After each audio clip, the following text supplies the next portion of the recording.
ایک صاحب میرے پاس آئے، کہا رزق کم ہے، کچھ عرصے کے بعد پھر ملا، کہا اس مشق اور محنت پہ اللہ پاک نے واقعی میرا رزق کھول دیا ہے اور میرا رزق وسیع کر دیا ہے اور میرے رزق میں راحت، رحمت اور برکت ہے۔ تو اللہ سے کبھی بھی نا رزق ایک نہ مانگیے گا، کبھی بھی رزق ایک نہ مانگیے گا، ہمیشہ اللہ سے دو رزق مانگے۔ اور قرآن کی بد دعا بہت سخت بد دعا ہوتی ہے، اور قرآن کی بد دعا سے بچو۔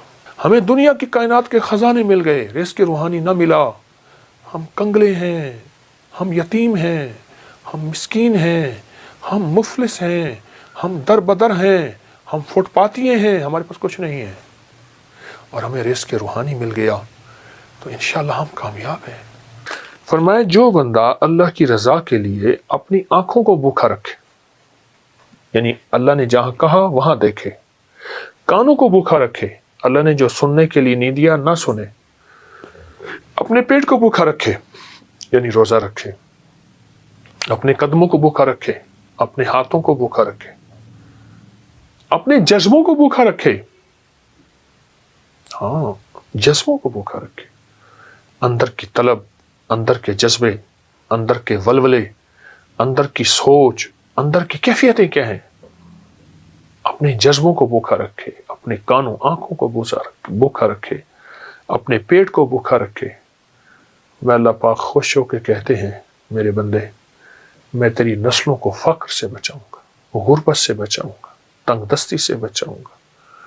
ساری دنیا میں زمین تانبے کی بن جائے، سورج سوا نیزے پہ آ جائے، اگنے اگانے کے لیے کوئی چیز نہ ہو، پر میرے بندے تجھے میں بھوکا نہیں رکھوں گا اور تیری نسلوں کو بھوکا نہیں رکھوں گا، اور غیب کے خزانے سے انہیں کھلاؤں گا، اور غیب کے خزانے سے انہیں پلاؤں گا، اور غیب کے خزانے سے ان کو کھلا پلا کے تجھے بتاؤں گا کہ میں ایسے کھلاتا ہوں اور میں ایسے پلاتا ہوں۔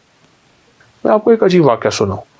ایک صاحب میرے پاس آئے، کہا رزق کم ہے، میں نے کہا اپنی نظروں کو پاک رکھ، اپنے کانوں کو پاک رکھ، اپنے جذبوں کو پاک رکھ، اپنی تنہائیوں کو پاک رکھ۔ مجھ سے کہنے لگا ہو گیا، کوئی وظیفہ بتائے۔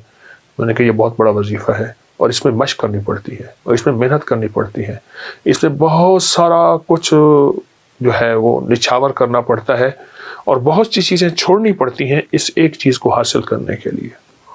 چلا گیا، کچھ عرصے کے بعد پھر ملا، مجھ سے کہنے لگا بہت مشکل کام بتایا، میں تو اس کو آسان سمجھتا تھا، پر میں نے اس کی مشق کی ہے، اس پہ محنت کی ہے۔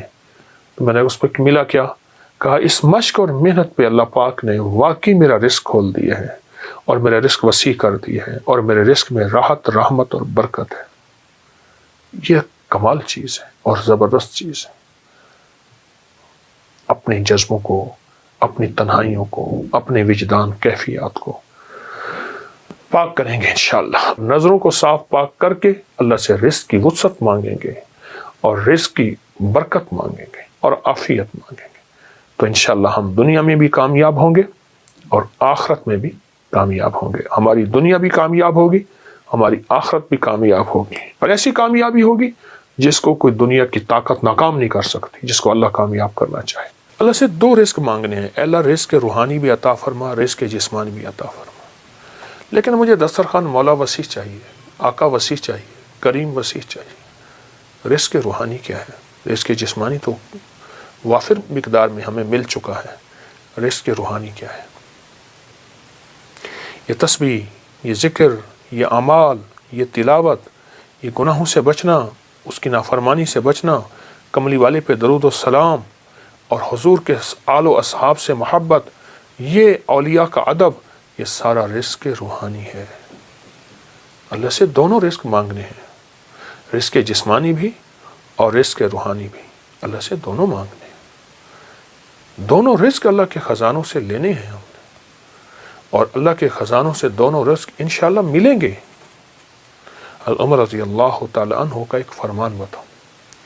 آپ کا فرمان ہے، مجھے اس بات کا فکر نہیں کہ دعا قبول ہوتی ہے یا نہیں، مجھے تو اس بات کا فکر ہے میں کتنا وقت دعاؤں میں لگاتا ہوں، کتنا وقت دعاؤں میں لگاتا ہوں۔ اچھا، ہاتھ اٹھا کے دعا مانگنا ایک بہت بڑا عمل ہے۔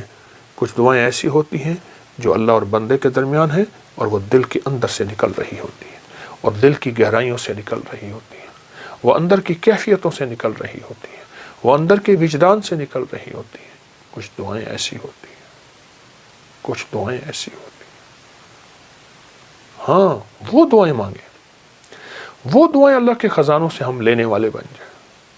تو اللہ سے کبھی بھی نا رزق ایک نہ مانگیے گا، کبھی بھی رزق ایک نہ مانگیے گا، ہمیشہ اللہ سے دو رزق مانگے، رزق روحانی اور رزق جسمانی۔ روحانی رزق آج تک نہیں سنا، وہ یہ ہے، اچھا ہمارے گھر میں روحانی دسترخوان لگتا ہے، جسمانی دسترخوان تو لگتا ہے، ٹیبل پہ نیچے کہیں دسترخوان پہ لگتا ہے، کیا روحانی دسترخوان بھی لگتا ہے؟ اس کو سوچیں۔ اگر روحانی دسترخوان نہیں لگتا تو آج کے بعد روحانی دسترخوان لگائیں۔ تلاوت روز ایک پارہ پڑھ لیں، نہیں پڑھ سکتے ایک پاؤ پڑھ لیں، نہیں پڑھ سکتے ایک ورق پڑھ لیں، قرآن کی زیارت کریں۔ میں ایک مری میں ایک جگہ جانا ہوا تو وہاں انہوں نے کہا ہمارے گھر میں کسی نے جادو کیا ہوا ہے، ہمارے گھر میں مشکلات ہیں، مسائل ہیں، الجھنیں ہیں، ناکامیاں ہیں، پریشانیاں ہیں، بہت زیادہ پریشانیاں تھیں۔ تو اللہ پاک نے دل میں ڈالا، کشف وغیرہ کے دعوے تو کر نہیں سکتا۔ میں نے کہا آپ کے گھر میں قرآن کی بد دعا ہے، اور پھر میں نے انہیں ایک واقعہ سنایا۔ ایک بہت بڑے درویش تھے، وہ ہر سال ایک جگہ جاتے تھے، چند دن وہاں گزارتے، لوگوں کو اللہ اللہ سکھاتے۔ تو انہوں نے کہا حضرت ہمارے ہاں قریب ایک گاؤں ہے، بستی ہے، ان کے لوگ بہت پریشان ہیں، آپ وہاں بھی تشریف لے جائیں۔ وہاں گئے تو واقعی پریشان تھے لوگ، گھروں میں بیماریاں، جھگڑے، طلاقیں، تکلیفیں، مشکلات، بندشیں، مسائل رزق کے، گھر کے، اولاد کے، بہت پریشان۔ حضرت نے وہاں پہنچے تو غور سے سارے نظام پہ توجہ فرمائی، دیکھا۔ آپ نے فرمایا تمہارے گھروں میں قرآن کی سسکیاں سن رہا ہوں اور قرآن کی بد دعائیں سن رہا ہوں، اور قرآن کی بد دعا بہت سخت بد دعا ہوتی ہے، اور قرآن کی بد دعا سے بچو۔ حیران ہو گئے کہ قرآن بد دعا دیتا ہے؟ فرمایا قرآن کی سسکیاں بھی ہوتی ہیں، قرآن کی بد دعائیں بھی ہوتی ہیں، اس سے بچو۔